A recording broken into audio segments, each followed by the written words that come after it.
Hey, hi, and hello, everyone. Anthony Fantano here, internet's busiest music nerd. I hope you are doing well. Yeah, we're here. We're back. It's the new year, and Rolling Stone has seen fit to grace us with a list of the 200 greatest singers of all time. Gonna go over this list and see exactly what is in it, given that it is Rolling Stone. There's going to be some fire picks. There's going to be some questionable ones. Let's go over it and see what exactly this list is working with. Quick shout out to our sponsor, though, good people over at The Ridge, still making these amazing, fantastic minimalist metal-plated wallets that fit nicely in that front pocket. New pickup line for 2023. Is that a Ridge wallet in your front pocket, or are you just happy to see me? Oh, it's actually a Ridge wallet. I'm not happy to see you at all. I don't like you. Hit up the link down below. Promo code melon. 10% off that order. And yeah, you're the best. Mwah. Let's do it. 200. It's Rosalia. I mean, Rolling Stone, in order to stay relevant, you figure they're going to put some new heat on the list. So, I mean, does someone like Rosalia deserve to be on a list of the 200 greatest singers of all time? I think so. Maybe even like a top 100 in my mind. But, I mean, still good on them for including her. Glenn Danzig and then Billie Eilish. This is sort of odd. Billie doesn't bring the strongest voice to the table, though I do like her as an artist and a lyricist, and I think she does. Conjure some good melodies, and I think her vocals have improved a bit on her second record. Over Rosalia seems weird, and also over Glenn Danzig? Glenn, I think vocally is a smidge of a one-trick pony, but like he does bring some good vocals to the table. I do love a lot of Glenn era Misfits and also much of his solo stuff too. I think he should be on this list, but maybe a little higher. Brandy Anokni, good singer. Fire, Jungkook, okay. Frank Ocean, Joan Baez, but then Fela Kuti? Obviously, I love Fela's shit. The most essential Afrobeat artist of all time. Love his music, love his message, love his influence, but like even the blurb here seems to kind of like put the message of his music over like his talent as a vocalist. Are we ranking this on like voices in terms of like being the voice of a generation or something? How abstract are we getting with the term voice? Chris Stapleton, great singer. Fire to see him get placement in this list, that's for sure. Oh, and here he is, the big problematic boy himself, Mr. Morrissey, who I think is a fairly good singer, has a distinct style and tone, and also, I guess, a lyrical style as well, if we're counting that, which it seems like a lot of the blurbs thus far are. 159, Mississippi John Hurt. 158, Carrie Underwood. And then we go to 157, Robert Smith. Like, the range is so chaotic. Robert Smith is the goth Sade. Excuse me? But I will say this blurb on Barbra Streisand is pretty accurate. Barbra Streisand has an objectively great voice, even if many people may not really be into her song choices or might think she's quite campy. But going from there to Ruth Brown, and then PJ Harvey. Again, the range is insane. And I guess, reflects how interesting the canon of modern song is in terms of, what vocal chops and abilities are in terms of, public assessments of that, what we see collectively as good singing or good vocals. I mean, I give it to Rolling Stone because putting together a list like this is very hard because, as much as we may be able to look at someone like Adele, for example, and say, wow, great vocalist, very good singing, so on and so forth. She definitely has something there in terms of ability, or even Celine Dion that other people just do not have. But simultaneously, there's such a wide array of different singing styles out there, all of which are valid. And many of these various people thus far have had very long and successful careers doing what they do, despite many of them not necessarily fitting into that very sort of agreeable Adele kind of convention of, quality singing. Even if they aren't doing it perfectly, because how can you? Rolling Stone is at least taking that into account, which I think is nice. Now, Jeff Buckley, interesting. I mean, as far as popular singers and songwriters, if we're just talking pure vocal chops, he would be more in the top 100 for me. I feel like he's also a little lowballed here, frankly.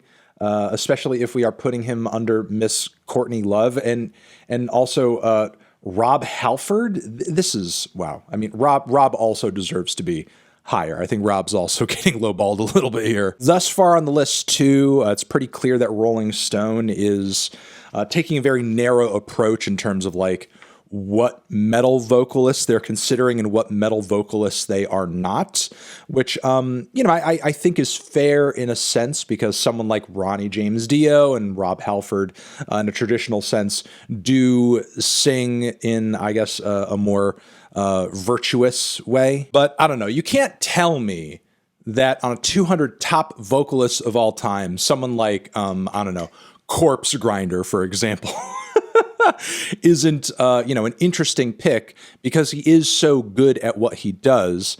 I'm also guessing Surge from System of a Down is probably not going to make it onto this list. I'm just guessing that. Maybe I'll be wrong. Maybe I'll be eating this hat when we near the top of the list or whatever. Look, I like John Fogerty. I like Creedence Clearwater Revival, like one of my favorite bands of all time.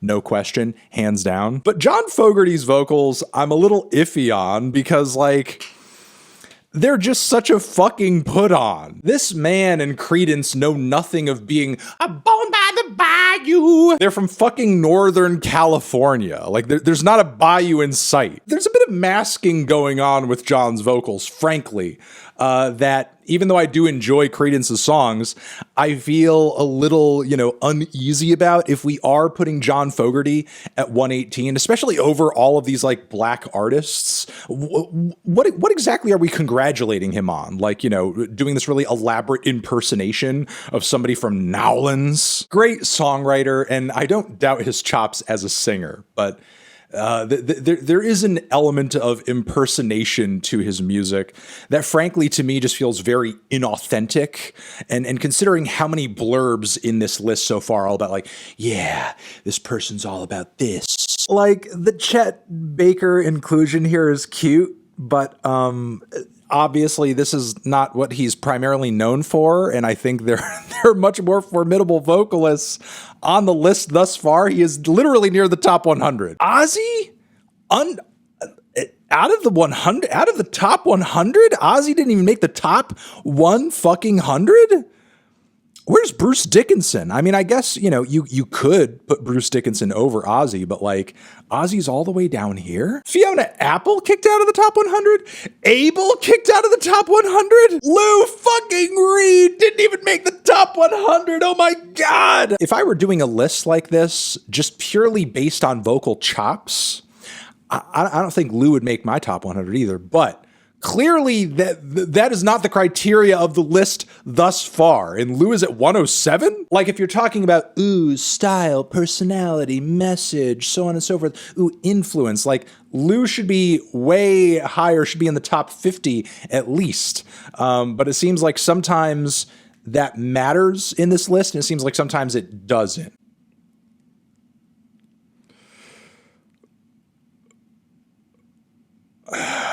Eddie Vedder is pretty much responsible for my least favorite vocal style in the 90s.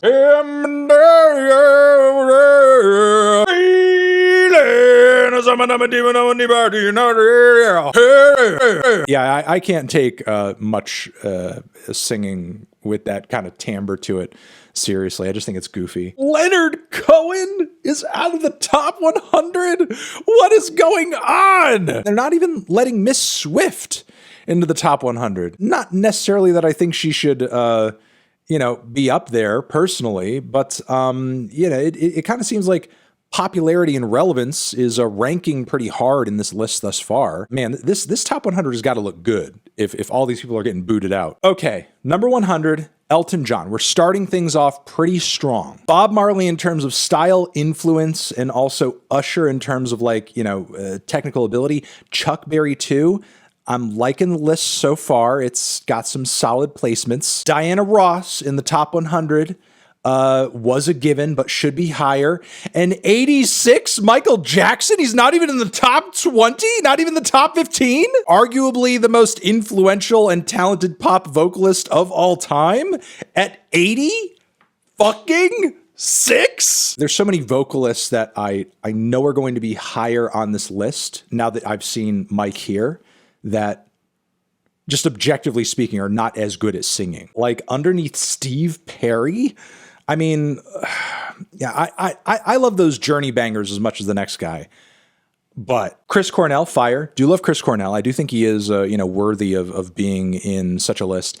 Maybe not this high, but still should absolutely be in this list. And as far as like, those types of 90s singers go that have kind of that husky, aggressive alt rock voice, I would say Chris Cornell is like one of those instances where it's done very well and done very tastefully. And it's not sort of like, super gross and unintelligible and obnoxious. Like Chris Cornell, I think, is so much more pointed with his vocals and enunciation, articulations melodically, and just in terms of lyricism as well. Tina Turner in the top 100 makes sense, but she should be top 50. Mick Jagger didn't even make the top 50. Wow. Okay, Joni Mitchell, number 50. We're starting off strong. Rod Stewart, not my favorite artist, but as a vocalist, do respect him, do like him. Is top 50 a little much? Yes, but like, I get that he's here and I respect it. It's fine. Toni Braxton, but like over Tina Turner? I don't know. Mavis Staples, Ella Fitzgerald, absolutely should be top 50. James Brown, absolutely top 50. Ari over all of them? What are we doing? What are we doing? What are we doing? This makes no sense. Ari is a formidable vocalist, yes. She has range. She has technical ability, but is she the most expressive singer? Does she have an incredible amount of style? I would argue no. Kurt Cobain in the top 50 was bound to happen. Honestly, I think worthy of the spot too. Even if he's not like the most technically proficient singer out there, he did have a lot of style, and he did have, for his time, a fantastic ability for bringing some aggressive performances, screamed, raspy vocal stylings, but still have them, deliver a melodic appeal of some sort. Straddled a lot of different boundaries successfully, and I think that makes him significant and impactful as a singer, as a vocalist. Paul McCartney in top 26, a man who also not as bad. Not as bad, but like John Fogerty, did engage in his fair share of now I'm going to do my bluesman voice. Why don't we do it in the road? Good singer though, but sometimes a tad bit of a goofster. Adele, not even making the top 20. Kind of surprised about that, but she should rank high. She deserves to rank high. Nina Simone, not even breaking the top 20. But then we have Marvin Gaye. Okay. I mean, these are all great singers, good placements. And Mr. Frank Sinatra, I mean, obviously essential voice for vocal jazz, but to me, a little style over substance. Do I think he should be this far above Ella Fitzgerald? No. Okay, Prince of 16, that's fair. That's good. But do I think he's a better singer than Bob Dylan? I do love Bob's voice. And I'm more forgiving to his vocals than many are who, just pretty much every era of his singing is a non-starter because they don't care for his will. It pulls me in. It pulls me in personally as a fan of music. But it's not for everybody. And it's not necessarily the most technically impressive, that you can find out there. I think 15 is a little overrated, frankly. Beyonce at number 8. Wait. Hold on. Hold the fucking phone. Whitney Houston ain't even on this list. Oh, fuck you. Thank God. Woo! Wow. Okay. There she is. We got it. Yeah. The standard bearer. But no Janet Jackson. No Janet Jackson on the list. I know she's not number 1. I hate the music world's and the media's continued erasure of Miss Jackson. Even though objectively fantastic vocalist, objectively super influential, I feel like just because you get Michael on the list, they don't need to think of any other Jacksons. There are other Jacksons who frankly, on occasion, would make more artistically intriguing works, because I think that Rhythm Nation and also Velvet Rope are way better and more solid records than Thriller. Thank you. But yeah, Whitney, Sam Cooke, Billie Holiday, Mariah Carey, Ray Charles, Stevie Wonder. I'm not taking too much of an issue with this top 10 thus far. Who is at number 1? Didn't Aretha also make their singles #1? Yeah, no, that's fine. All right, I think we can leave it there. No Jeff Mangum either. No, my boy Jeff. I love you, Jesus Christ.